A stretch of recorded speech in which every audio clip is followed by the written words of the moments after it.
be quick.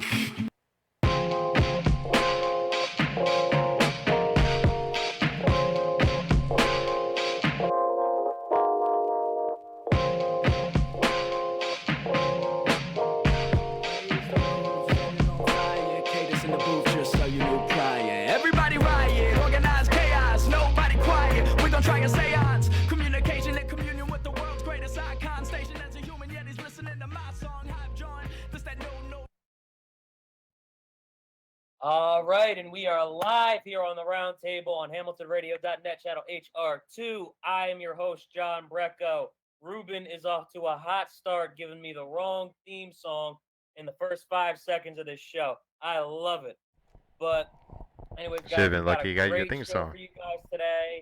Our co-host today had stuff going on, so they can't make it. I want to first give a shout out to Chino De Leon, who is at a show in Philly tonight. Wish you the best, my brother. I hope you do great on that show. And you can tell me about all the crowd work you did and who you got to insult when you come back next week. But got a very good show for you guys today. He is a fellow broadcaster. He's been one for many years. Really excited to talk to him, pick his brain. We got Scott Galletti here. I hope I pronounced that right, for God's sakes. You How you did, doing, brother? and I'll tell you what, Ruben did a good job on that song, all things considering. So we'll give him a pass on it. We'll give him a pass. You just heard a completely different. Thank you, genre Scott. for the first At 5 least I feel seconds. some type of appreciation around here. There you go. All right, Scott's trying to help you out. He's a very nice guy, but like I said, very excited to talk to you tonight. And the first thing I really want to ask is, have you just been dealing with everything going on? We've all had a lot to adjust to during this time. So how have you been, honestly? Well, it's kind of funny. It's gone in spurts. Right at the very beginning in March, I had an opportunity to do the New Mexico State High School Tournament, ordinarily at the pit at the University of New Mexico. Well, they were at the pit. Only on a Wednesday, we find out at the end of the night that media, fans, everyone else isn't going to be allowed. So the next day, we do, what was it, six games from a monitor inside a radio studio with no ambient sound, by the way, on a video feed. So it was kind of weird. And then the championship game, we were able to be inside the building. I was, and then the newspaper guy who's the high school beat writer, I do a show with him during the high school season ordinarily. And he and I did the game because the color commentator who did it with me in studio on the first day at the pit was not allowed in the building because they only allowed 100 people, counting the players, counting everybody, only 100 people. And there was not one straggler in the building. So that was number one. And then the following Monday, we began a show basically because of COVID-19, did that until about the end of July. And then from August on, it's been a crapshoot. We've done shows on remote here for about the past couple of months. Every Monday or so, we started on Thursdays, then on Mondays at a local casino, which, by the way, didn't open until about the same time. So we've been coinciding with that. And today, the governor in New Mexico decided to do a little more shutting down. So we're hoping day by day that the stuff that we're doing right now, we're going to be able to do in the meantime, because right now it's kind of hard just going outside. Yeah, no, I get what you're saying. It really has been a crapshoot with everything. I do comedy, when I have spare time, when I'm not at work and I'm not doing anything radio or sports related. And, that's just been a crapshoot trying to plan for shows, different ones getting canceled, the fact that we had to move to Zoom, Instagram Live, YouTube, all those places. Mm-hmm. And it's really been a lot of the same with broadcasting as well. Just take this, and I've been doing most of my shows, through here, which, to be honest, is a little bit more convenient, because what I used to do, because I have a lot of guests who come on from different areas and can't come to the station because they're too far. So what I was doing before was just, they called the line and I did the show that way. This actually, I think, is a little bit more interactive. So that ended up working out. But, I wasn't able to do shows at the station for the longest time because, either it was too many people or people weren't comfortable. So I've been playing pretty much every show by ear. I remember the first week, actually, I didn't know if we could do the show on air because they set a curfew over here in New Jersey, and my show was at 8 p.m., which that's what it was. So I didn't know if I was going to be okay, if I needed a media pass to be out or whatever. And I ended up doing the show that week through Instagram Live with the comedian who's actually now a co-host on the show. So, and with the games and everything, they get canceled, then they get uncanceled. I have a game Saturday that's already been like that. I have a game tomorrow. The time got switched. And it's crazy because, you don't know when anything really is. You have to be prepared for, things to switch, places to switch. Pretty much, that's already, whenever you hear it. I literally heard the time for tomorrow got switched right as I was leaving today's game. So you're absolutely right. It's been a crapshoot, pretty much going the entire way. But, you've been able to play everything by ear and you've been okay otherwise? Yeah, and the weird thing is, even though I could have done the shows with the equipment, because I am the on-site producer also, I could have done it on the equipment, but they had our sales staff work remotely, and we were actually able to do the shows in studio, which was kind of cool. But now, because most of the shows are remote, I get to go out and do those. But game-wise, I originally moved out to New Mexico to be the voice of the University of New Mexico Lobos, who, by the way, today found out their first game at Colorado State for football this coming Saturday has been officially canceled because of the state requirements, and they were unable to do full practices. Kind of hard to practice for a football game, especially on the college or professional level when you're only going 5-on-5 with non-contact. So they canceled the game today officially at about 1:30 in the afternoon. So, but the bad thing about us is we're a flagship station for all the high school games, and we do a ton of games during the football and basketball season. Well, we've been shut down because in August it was announced that school was going remotely, and they were delaying all the sports. They were hoping to get volleyball going along with cross country and golf. The fall portion of golf, they were hoping to get that going a couple of months ago at the end of, well, actually not even a couple of months ago, the end of September, and that ended up being cut back, and everything's going after the first of the year. So we're hoping to have football, basketball, and all that stuff after the first. So unlike you, where you had a game today, we're sitting kind of just collecting dust. Yeah, I can imagine. You know what I honestly think of?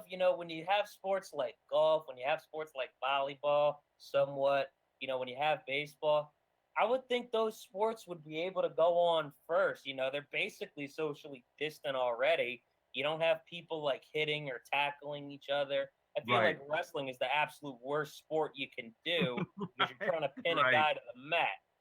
So I feel like those sports would have really gone on first, but it's crazy to me how they're almost like merging together, No, it's really weird because that's a bone of contention here about volleyball, especially, and then cross country. You're outside, you're running, and then golf, the same thing. The big argument here is people like myself, and if you were out here, we can golf, but the high school kids aren't allowed to, which does that make any sense? Well, most people think no. Yeah. But I do want to talk about, your career personally a little bit. So I did some research for the show, obviously, because that's kind of what you're supposed to do. Founder and CEO. You got your degree in radio and television back in the 80s. Where did you start? Because when I was doing research, I couldn't find it. Where did you start, like, right after you got your Management degree? Services LLC. Right after, well, actually, while I was getting my degree, I was an intern to this day, I don't know if I made the right decision because on air, I was right on air.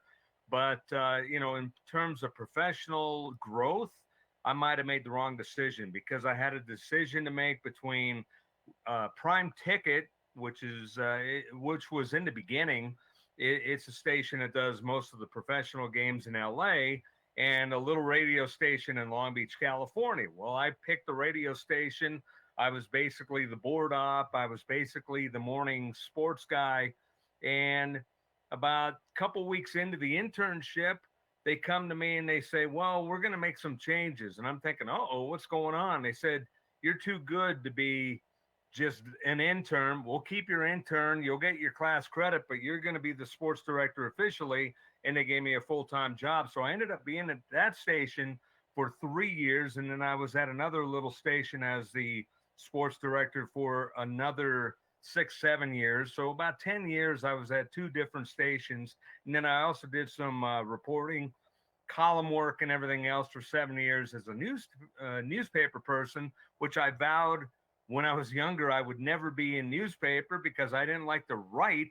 And next thing I know, I'm writing for about 7-10 years, because while I was doing play-by-play in the minor leagues prior, I ended up being the de facto beat writer for a couple of minor league teams, one in particular, a hockey team in Phoenix, Arizona, and I basically did the news stories for 2 of the top papers in Phoenix and the Phoenix metro area.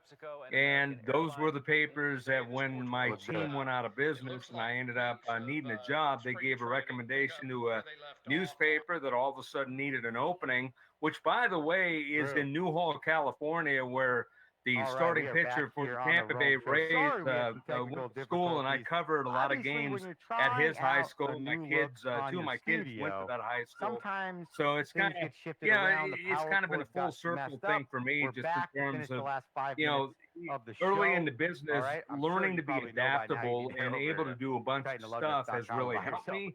But sometimes it's hurt me also because, on my resume, like when I came here, for example, I came from newspaper, even though I had 20 years experience in broadcasting, and they said, oh yeah, University of New Mexico got a newspaper guy to be the play-by-play guy.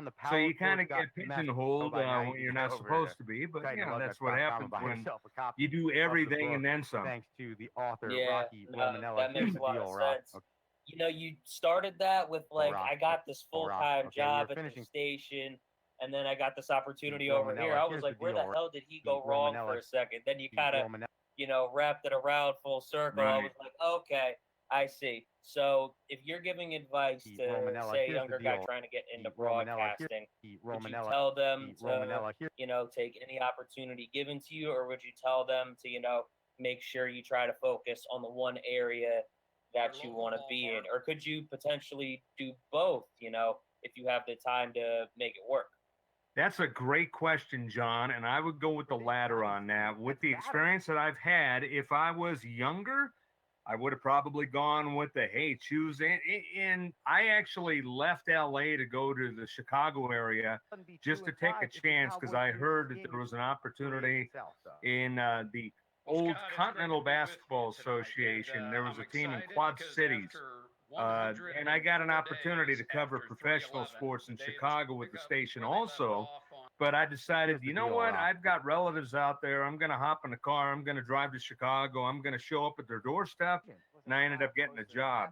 So chasing after like a particular job, that's a good idea. But if you're looking for the long haul, basically go for something. If you see something that maybe does play-by-play, you get to be on air, you get to do talk show hosting, you get to be a reporter. Like I spent a lot of years covering everything professional and UCLA and USC in LA. And I look back at those memories as very, very fond, because, there were a lot of days where I worked 7 days a week, 12-hour days, never had a day off.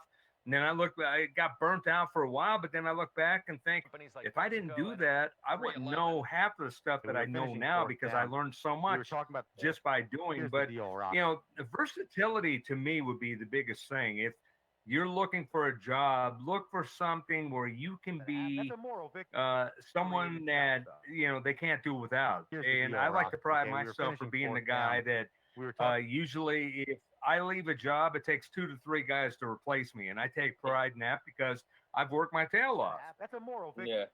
No, I think that's honestly a fair thing. Is that the mentality I've tried to take, when I've gone out, to look for different jobs, when I put my resume in different places, when I have gotten interviews. I struggled a lot to, get to the station I'm at today. It took me a while to even really get a couple of interviews. It took me till broadcasting school and falling on my face with a couple of interviews and, you know, a couple years just to be able to have this. So the mentality I tried to have once I finally did get that job was like, okay, I have these certain goals, Hello. you know, that I want to do. Because the main thing I want to do is on air work. I Mhm. think, you know, when I envision it, you know, I think of being like some big time broadcaster in New York City where I could talk about, you know, maybe like a music show, maybe a sports show. That's, you know, what I envision, you know, just me personally. But I've, you know, realized that, you know, there may be a different place, you know, where this station might need me. And if I can be that guy to, you know, be willing to take on any different role. I've done camera work and color commentary for the station I'm at now, which a couple years ago, I never thought I would have been doing Partner, either one of come those. into I love another doing edition of the color ROM commentary. Show here Camera, on HamiltonRadio.net channel 2. it's okay. It's been a great learning experience. I Come wouldn't into say I'm another in love edition with of it, the but I don't Come mind. into another I do love edition doing of the ROM commentary. Show here on And, you know, HamiltonRadio.net it's a channel blessing to 2. be able to learn and all those Facebook. different things, but I want to try to be that guy who could fit, you know, wherever you need me, but still let somebody know that, you know, I have those different goals. Do you think that might be a good way of going about it, or? No, I think you're doing a great thing. And when you say camera work, one of the things that I had an opportunity to do also when I was going through the end part of school and even a couple of years after, I went to a community college which had a TV station and they did sports. And that's where I got my first crack at doing TV play by play. And I did camera work and I did production, I did editing, I did everything else. And now I 40 look to back 32 last time from, you mentioned that I went to school in the 80s.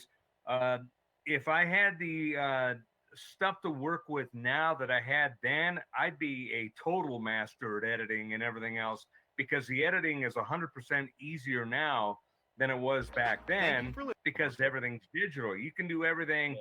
I would edit TV shows that took me 20 hours simply because of the equipment that I had that I could do in an hour and a half now.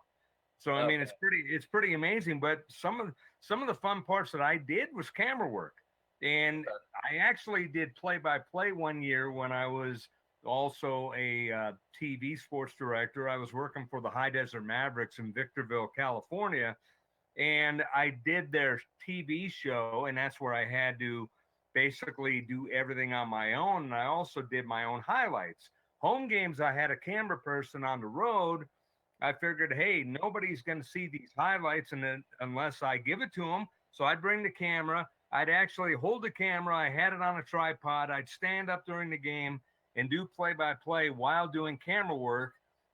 And I look back at some of the camera work that I did way back then, and I think, how did I do that while I was doing play-by-play? Because I had to concentrate on the play, but I also had to concentrate on the ball. And, oh, by the way, do like the standard, like when you're a TV guy, just like a reporter, cameraman, you cut from like left field and then you cut to the plate or whatever. And you're kind of doing that in your head. And, you know, I had that down and I still to this day don't know how I did it. You know, I'm in that situation right now, actually, where they sometimes have me doing camera and color commentary at the same time. Embrace I feel like I'm okay Embrace with that. it. I feel like I'm okay with it, but I remember two things. One of them was recent. One of them was right before my first game. Because when it said camera / color, you know, on like the thing where they put the lineup, because they email it to you now. Right. I looked at that. I thought I was like controlling, you know, the brightness of the game or whatever, like how that was coming down. And then this girl named Brienne, who's in charge of all of it, tells me, yeah, you're doing commentary while you're doing camera. I'm like, what? How's that supposed to work? I'm trying to focus on the game. Now you want me talking during it too? But I ended up doing it. I ended up being able to hold the conversation pretty well while I'm moving the camera back and forth. And I'm like, you know what? This actually isn't so bad.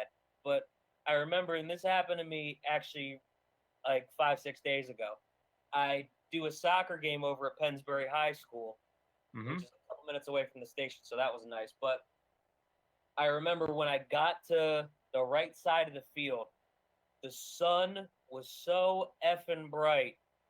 You know, when I'm moving the camera around, when I'm trying to talk, I'm like closing my eyes, like squinting, trying to look at the field. I can't even use the camera to, look, see where the ball's at. I'm just trying to follow it, with the little bit of eye vision I have. And I'm Right. just moving the camera, like looking down from it. I'm like, I don't know how this is supposed to work. I remember I got through one game with it, but then the second game, apparently I ended up hearing like the ball kind of like, got out of frame a couple of times.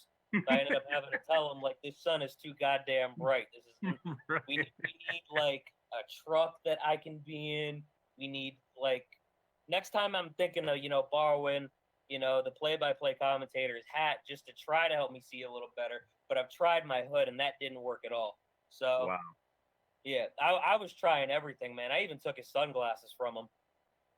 Yeah, I don't know what was tougher. I've actually done camera and done play by play at the same time, but I also did for a whole season when I was doing the Phoenix Mustangs of the defunct West Coast Hockey League.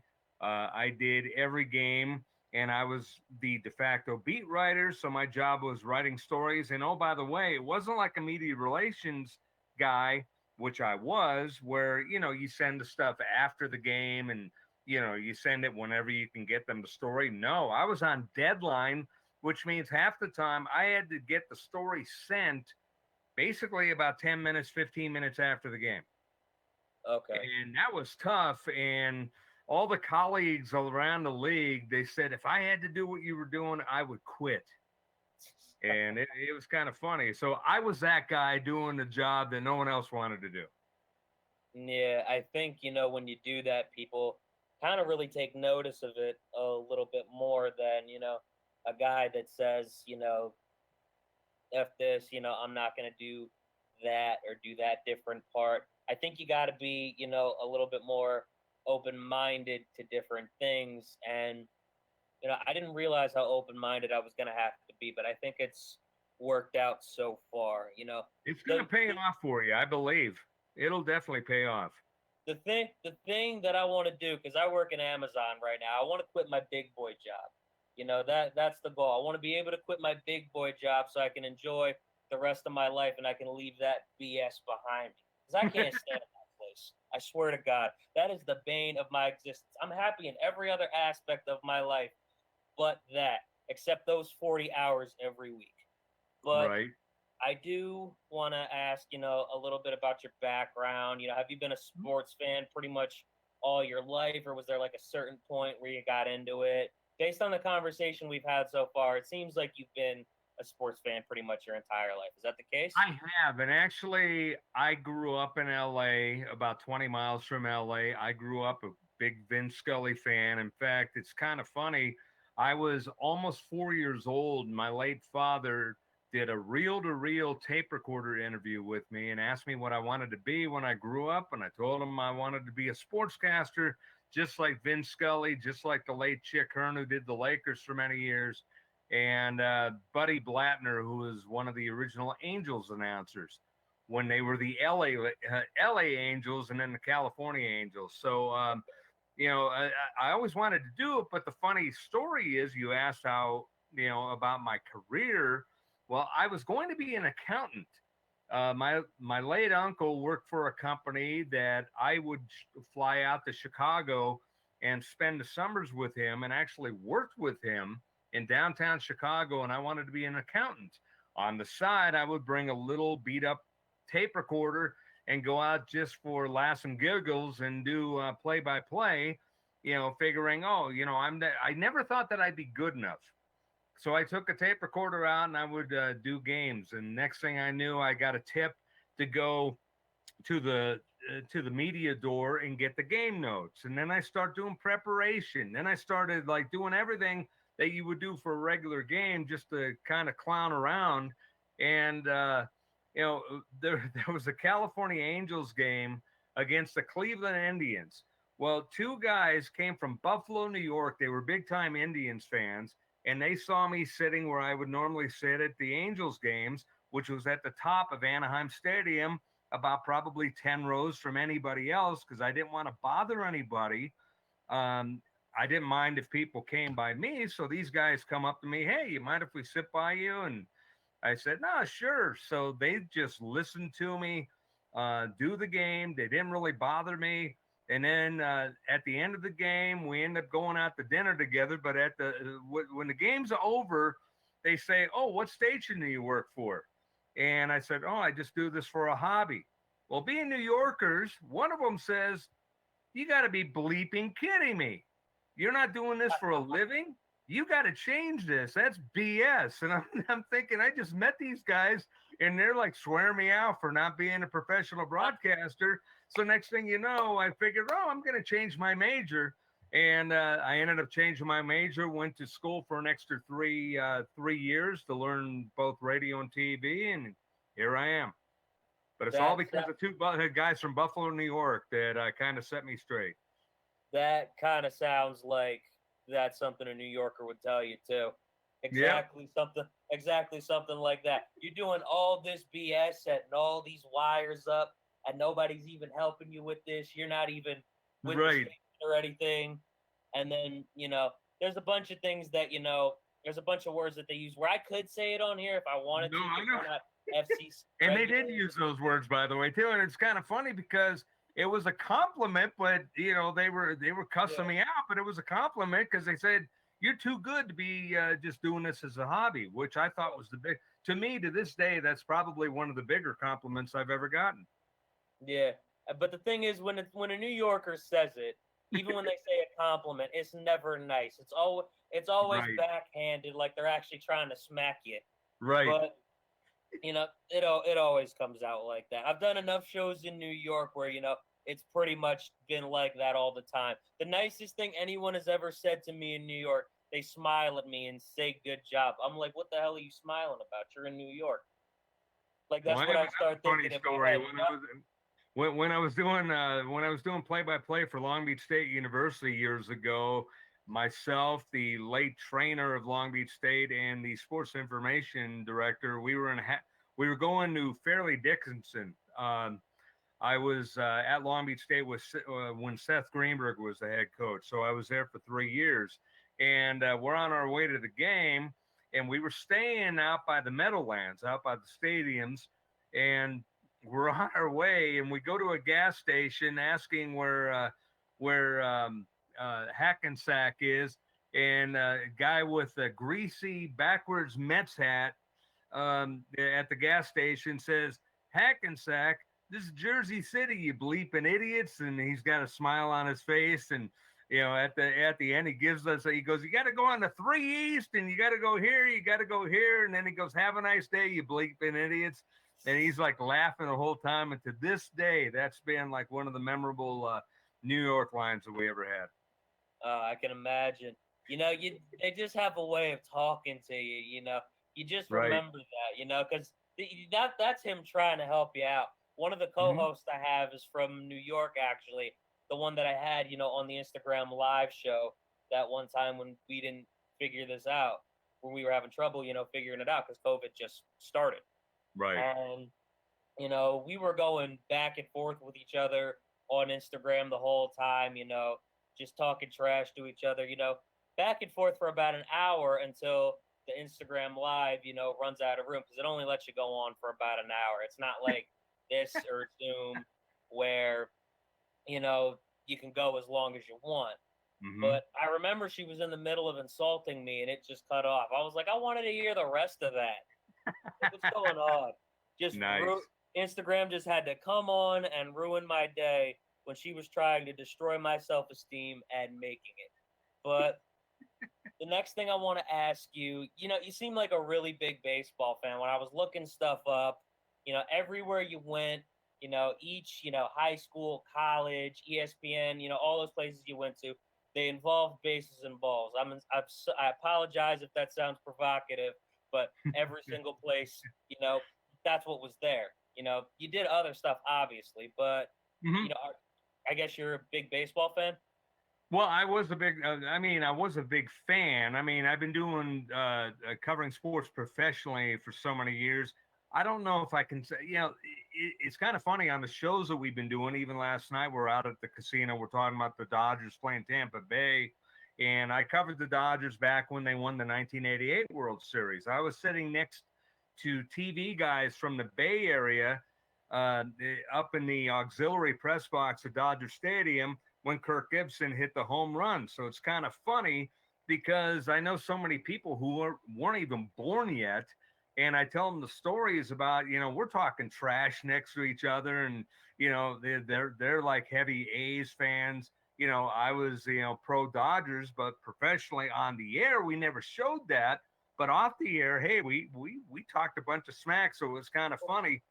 But I'll never forget those kind of days. But yeah, I covered probably out of 162 games, I would cover between the Dodgers and Angels because back in those days, they never played at home at the same time. When one was home, the other was gone. So I would go to about 154 games and had maybe 8 days off during the year, or 8 games off, I should say, not days, but, 8 to 10 days off all total. And then, I would get sent to, certain road games as well. But, I fell in love with that, but I also covered the Lakers. I covered a few championships with them. I covered hockey. I covered the Kings. I covered the beginning of the Ducks back when they were the Mighty Ducks and owned by Disney. And that was kind of a train wreck, but then they became a good team once ownership changed and they ended up actually being a good hockey team. And I covered the first series when, as a newspaper writer, got to go cover the series when they played the New Jersey Devils, and that series went 7 and the Devils won. And then I just missed the opportunity to cover them when they won the Stanley Cup. But that baseball has been around for a long time for me, and I've done a few minor league gigs. I've done Long Beach State baseball. They went to the World Series one of the years that I did them. It's kind of funny. I came here to be the voice of New Mexico, the University of New Mexico, but I've also been the fill-in for them as well. So for baseball, I've had an opportunity to do maybe 5 to 10 games a year for them. Last 3 seasons, 2+ I should say, I've been the road announcer doing University of Hawaii games. So that's been a lot of fun. I got to do 3 games at Vanderbilt this year, and then the season got shut down the week before I was supposed to go on my next road trip. So I only got to do 3 games, but that's been a fun gig. So I've done probably about 10 or 11 years of play-by-play for baseball, but I covered between them, and I also covered the Texas Rangers for 2 years, about probably 12, 13 years of reporting, not counting my newspaper work, which was 7 years. Okay, you mentioned the Lakers a little bit. I'm not gonna lie, I found that part really interesting. Did you do it when Kobe was there with Shaq? It's kind of funny. I stopped doing it when Kobe was there with Shaq. I was there back in the Magic Johnson days. Okay. In fact, the first year that I did it, I was still in college, and I actually got to cover the 1982 championship when they beat the 76ers, and I also covered the 1983 when they lost to the Sixers, 84 and 85. Got to do the home games when they played the Celtics. One of the years they won, one of the years they lost. So, I went through the ups and downs of the Lakers. And then the last year that I officially got to do a championship year was when the Lakers beat the Pistons. And I ended up working out of town the next year when the Pistons beat the Lakers. And then I went to Chicago. I actually got to cover a year of Michael Jordan. They didn't win the championship. That was 87, 88, but I got to cover Michael Jordan. And then after that, I kind of stopped covering the full time, just in time for the Lakers, although I almost got the Lakers play-by-play gig. Around that time when the late Chick Hearn died, I was actually one of the guys in the running. And that's after I sent my stuff out thinking that it was going to be in the round file.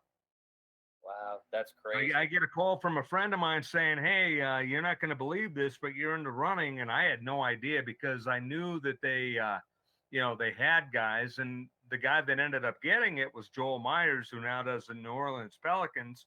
And, he got it because of his TV background, just in case they needed a TV guy. That was the second time I got beaten out for a radio gig because they wanted a guy with versatility that had done TV on the NBA level, which I didn't have that experience.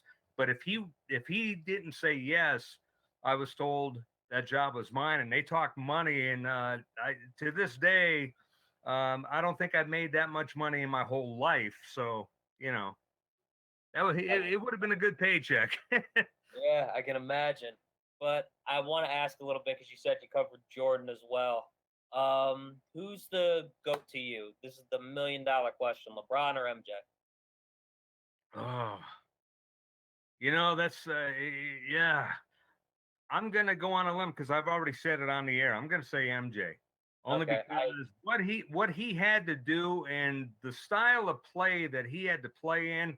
And if you look at The Last Dance and you go back and look at some of those highlights and the Jordan rules where they just beat the heck out of him, you can't do that in the NBA right now. If Jordan played in today's NBA at the age that he dominated, we actually had Sam Smith on over the summer during the documentary actually, and I even told him and he agreed. I said, if Jordan played in today's game, what do you think he'll average? He said what, 56? I said I thought he'd average 60 a game. Because Yeah, he just did so much, no one could stop. Under today's rules, no one could stop him. Now, having said that, is LeBron a hell of a player? Yeah. And you can argue that he's the number one. I just go by the style of play and what's allowed then and what's allowed now, and that's where I'm judging it. In terms of players, I mean, they're both the GOATs. Yeah. No, I think it's fair to say they're both the GOAT of their era for sure. I honestly 100%. Oh yeah, that's right, without a doubt. Honestly, I 100% agree that it's MJ. I think in today's game, since I honestly believe it is a lot softer, he would average 60 points or 60 fouls, but it would be 60 a game. It would be one of those two. And here's the thing. The reason why I pointed out how he would dominate is because LeBron's turned into like a 3-point shooter and he's been great, and Jordan kind of turned into a 3-point shooter at the end of his career, but he really didn't take a lot of 3-point shots. Yeah. So you look at what he did. He just took the ball to the hole and no one could stop him. And if you didn't have where you could grab a guy and you didn't have hand checking like they did when he played, that's why I feel he would score more points, because he always got by guys anyway. So if you couldn't hold him to slow him down, you couldn't grab him like Detroit did, he would just score at will. Yeah. I think LeBron would still be all right if they still had hand checking, because LeBron could get through guys anyway, especially when he was young. I think LeBron's stronger, actually. So I agree with that. Because he's got the bigger body. I think if there was hand checking, I don't think it would affect him. Yeah. No, the thing with Jordan is I think he knew how to slip away and still get the shot off. I think he was a little bit more slippery.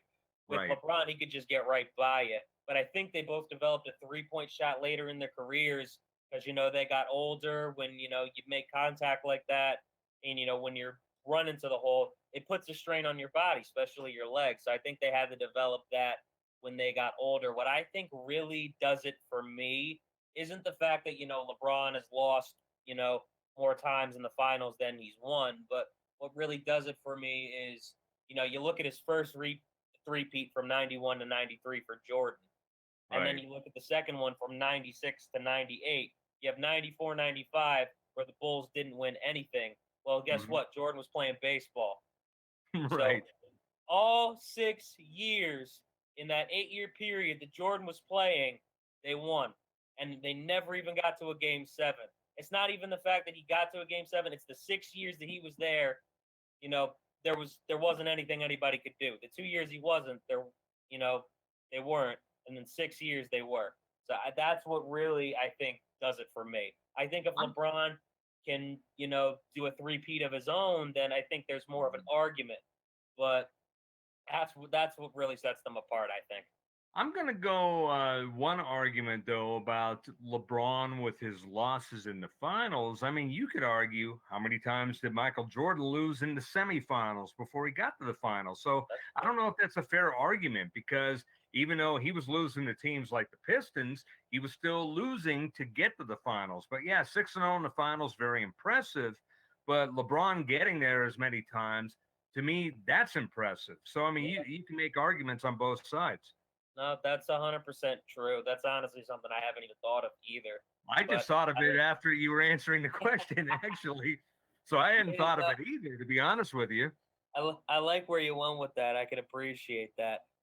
But, I want to ask because you're a baseball fan. You got the Los Angeles Dodgers and the Tampa Bay Rays in the World Series this year. Even though it's been a shorter year, there's only been 60 games. So it's been abbreviated, I think, more than anybody else. Who do Mhm. you see winning that series and why?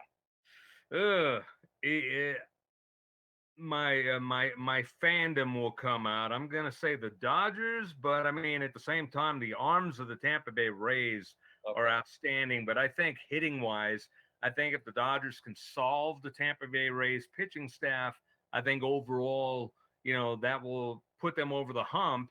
And then I will finally be able to say, if that happens, oh, by the way, the last time the Dodgers won the World Series, I covered it back in 1988. I'm Oh, wow. tired of saying that.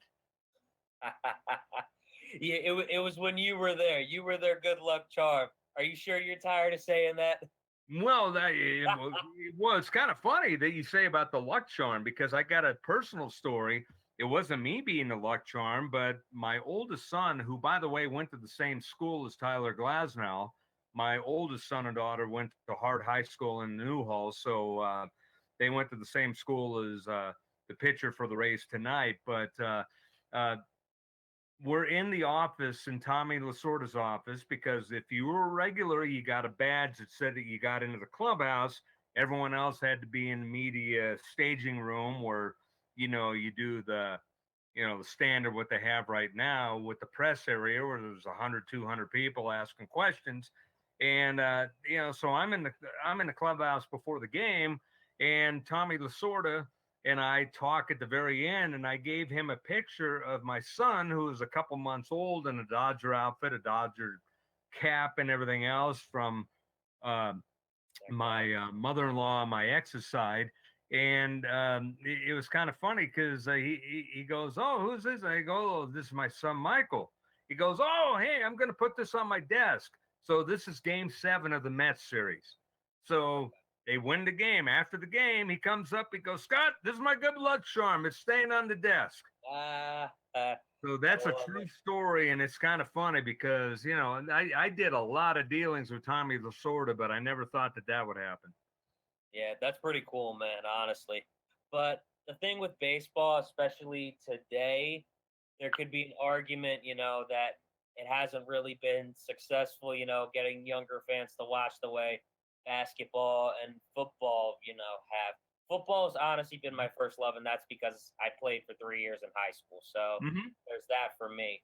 But why do you think it is, baseball is having trouble getting fans with the younger generation? Well, for one, I'm going to go off the board and say because of cost. When I was younger, you could go to a Dodger game for less than $5. I Okay. mean, and then I would go to Cubs games, during my high school and during my early college, and it was like 10 or $11, and it's like, oh, that's kind of high. But now, like the cheapest ticket you're going to get at a Dodger game during a regular circumstance is like $25. Yeah. So most people don't want to go to a season of 165 games when they can't afford one. Yeah. So they kind of lose interest after that. And basketball is expensive. I mean, all the other sports are expensive too, but they're more fun to watch, in my opinion, on TV than baseball would be. I mean, the Yeah. playoffs are fun to watch. The last series between both Tampa Bay and Houston and both the Dodgers and Atlanta were fun series to watch. But I mean, it's the old joke where NBA, oh, it gets good in the last couple minutes. Well, baseball, it gets good in the postseason because 162 games in a regular season, it's too many games probably. lot. This year, 60 was probably too short because that's less than college. But at the same time, it brought a little more interest because the games seemed like they meaned more. Whereas, you look at college basketball, there's 30 games. Every game matters. And I think that's why, this is a basketball state where I'm at. You'll get more fans at a basketball game than you'll get at a football game, which is weird because in LA it was totally the opposite on the high school level. But I mean, during a regular state championship in Albuquerque, New Mexico, the pit, which seats about 15,000, averages, from 8 a.m. to 8 p.m., averages about 14.5 for basketball. And that includes towns of maybe 100, not even 100,000 people. Some towns of 30,000 people. And the joke is from the mayors of those towns, hey, last person in town leaving, turn the light off, because everyone's going to be gone at the games. And there's so much excitement because each and every game matters, where I think there's so many games in baseball, you kind of get tuned out a little bit. Yeah, I could see that too, honestly. And I say that being a baseball lover. You think that maybe like 100, 110 games would be better for baseball going forward? Because I'm sure at least one of these sports. 110, 120, I think.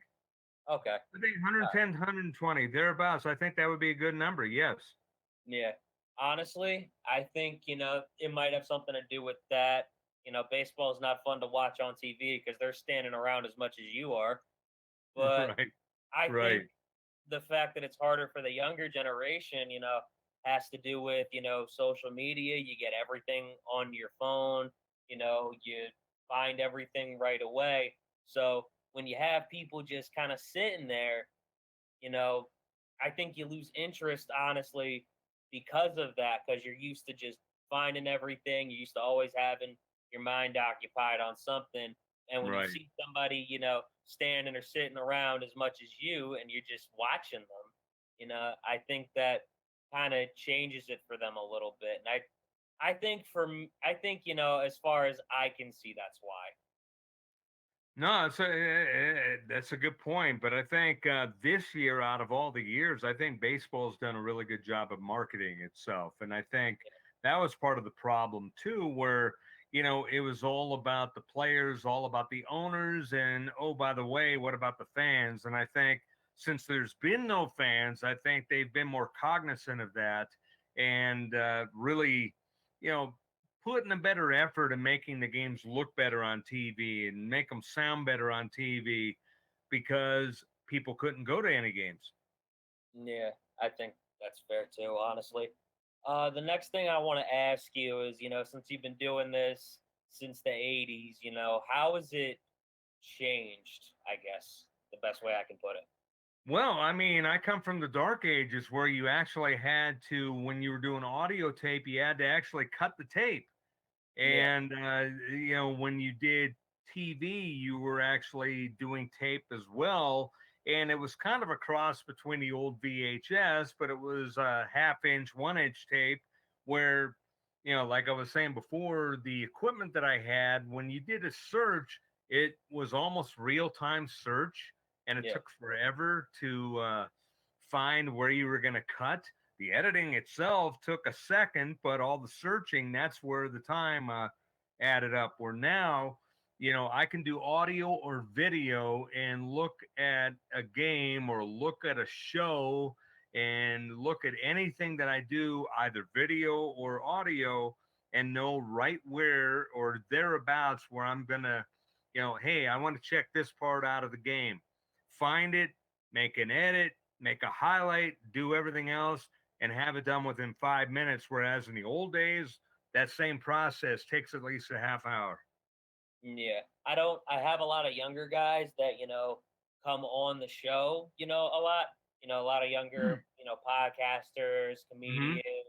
Comedians are honestly all different ages more than anybody. But, I have a lot of younger people on. I had this one guy, that does commentary for LMU. He does men's basketball for them, Jesse Cass.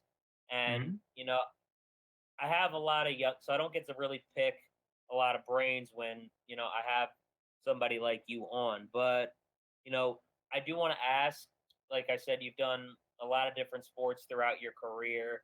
What's been the hardest sport for you to do commentary for, and why has that been the case? Ooh, I don't know if I've been asked that before. I've been asked what my favorite sport. I don't think anyone's actually asked me what the hardest sport is. And the answer is probably baseball because you have to do so much preparation to do a game correctly.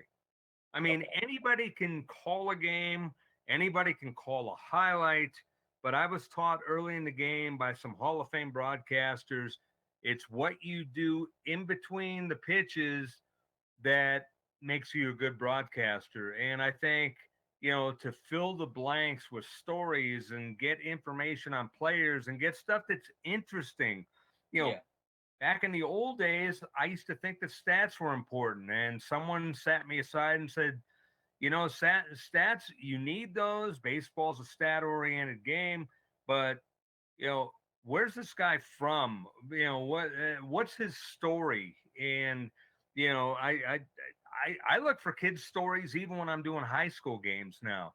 And I think that's what separates me from other people because I'll put out stuff on a kid in high school, a sophomore in high school that no one will know because I either asked the parent, asked him, asked the coaches, got background information on the kid. So just getting those little things to me is important. Now, football, you have a little time to do the same stuff. Yeah. Basketball, you can get all those things, and even in hockey, but half the time, 90% of it, you won't have time to do it. So, I mean, you spend the time to do the homework expecting not to use most of it. But that Okay. one time that you don't do the preparation, I got burnt once where a situation came up and I didn't do the right amount of homework and I didn't have the answer to the question. And I vowed to myself I would never do that again. And I haven't done that again because, for football, for example, I'll do for a college game or a pro game. I've done in the past national network stuff, minimum 20 hours of prep Yeah. because you have to learn each team backwards and forwards. Even if you're doing a game for a particular school or a particular team, I've always gone with you got to learn the other team. Now, Yeah. some people will say, well, the home fans don't care about the other team. Well, professionally, I've always been taught you have to be ready for both teams. So that's the Yeah. route that I've always gone. So I've prepared as if I'm doing a game for an audience that doesn't know anything about anybody. Yeah. And I don't assume, like I've heard broadcasters call guys by their first name. I mean, hey, sometimes you'll do that. But to me, it's like, well, if I'm listening, even if I know the guy, I'm not going to, or even if I know that the fans know the guy, I'm not going to assume anybody knows the guy. I'm going to say first name, last name, and then sometimes throw in a first name, but I'm not going to get comfortable and call a guy from his first name. Yeah, I think that makes a lot of sense. That's honestly really helpful because I haven't done baseball yet. I've done basketball, soccer, and football, and yeah, basketball and soccer, you're not going to have time to do that. What I do for football, since I do color commentary, is, I'll analyze the play, I look and see what happened on the play, where they might need to go next, Hmm. How the run game might be affecting the clock. That's just one example. But, that's what I really take the time to do. I never even really thought of throwing in stories. And it makes a lot of sense because, baseball, they take a minute, to get ready for the pitch. There's a lot of pitches being thrown at one batter. And honestly, that really helps. So thank Well, you for even that. like even a little thing like this, like on like if you're doing commentary. So you got a guy what level? High school? I've done high school, yeah. Okay, so say player A. Okay, he made the tackle. What I would do if I were the commentator, and I'll do this as the play-by-play guy anyway. But I usually let the commentator do what a commentator does. But I would go, oh yeah, he had a great sack on a play.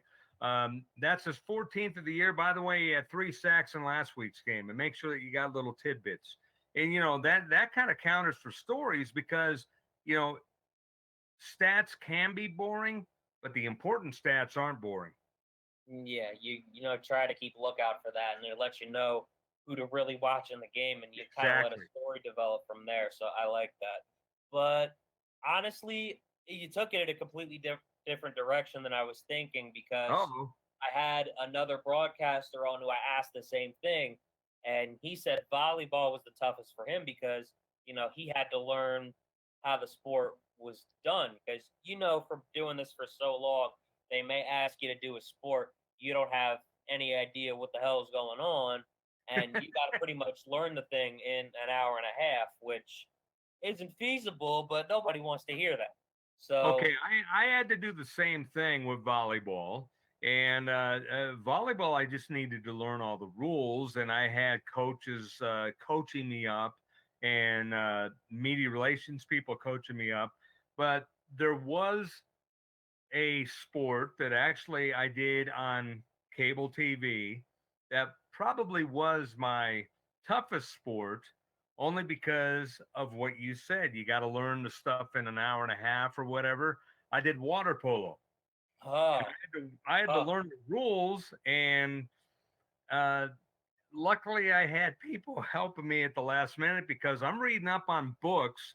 Didn't have online back then to go, Google. yeah, So I'm learning all these rules, and come to find out, the rules I learned were the international rules and not collegiate rules.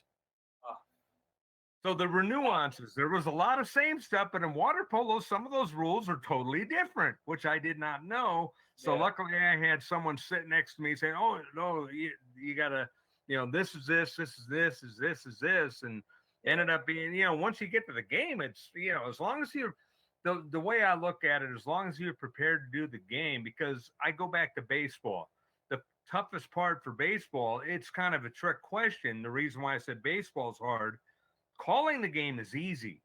It's yeah, keeping people into the game that's the tough part because yeah, if you got a 3.5 hour game, you can only say here's the 1-2 pitch, ground ball to third. You can only say that so many times, but when there's a 3-2 count and the pitcher's throwing 11, 12, 13 pitches, you got to have other stuff to say. And that to me is why I said baseball's the hardest, because you got to do all that prep for yeah. those times where it has nothing to do with the play by play. It has to do with stuff that you wouldn't think of otherwise.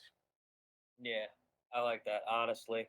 But I do have one more question because we are running out of time. But you gave a little bit of advice earlier, but Mhm. anybody that's trying to get into this, what's some general advice that you would give to them, whether they're trying to get into it, young, maybe older, because they want to do something different? What's, I guess, the first couple pieces of advice you give them?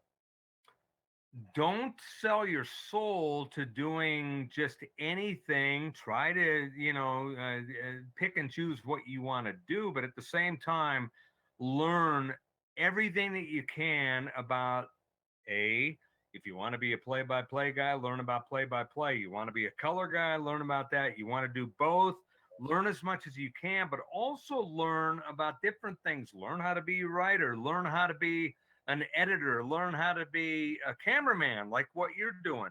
I mean, you may think it's funny, but learn to be versatile, because at the end of the day, when someone's looking for someone, they're going to look for someone who can do the job of 10 people as opposed to the job of one. And that's just the way the business works. Yeah, I agree with that 100%. But, I want to say thank you, honestly. No, thank great. you as well. You've been gracious with your time. I've got to learn a lot myself on this show, and I really appreciate you coming on here and doing this. So thank you again. I hope to have you back on, I was sooner just going rather to than say, love to do it again. later. Yeah, Absolutely. definitely. All right, everybody, this has been the Roundtable here on HamiltonRadio.net, channel HR2. As always, I'm your host, John Brecco. We're here every Tuesday, 8 to 9, 9 to 10 p.m., excuse me. We did get a little bit of a late start, but that's when we're here. And, thank you, Ruben, as always, for doing the engineering for the show. John Brecco, Scott Galletti. You'll see me here next week, 9 p.m. Tuesday. Peace out, everybody.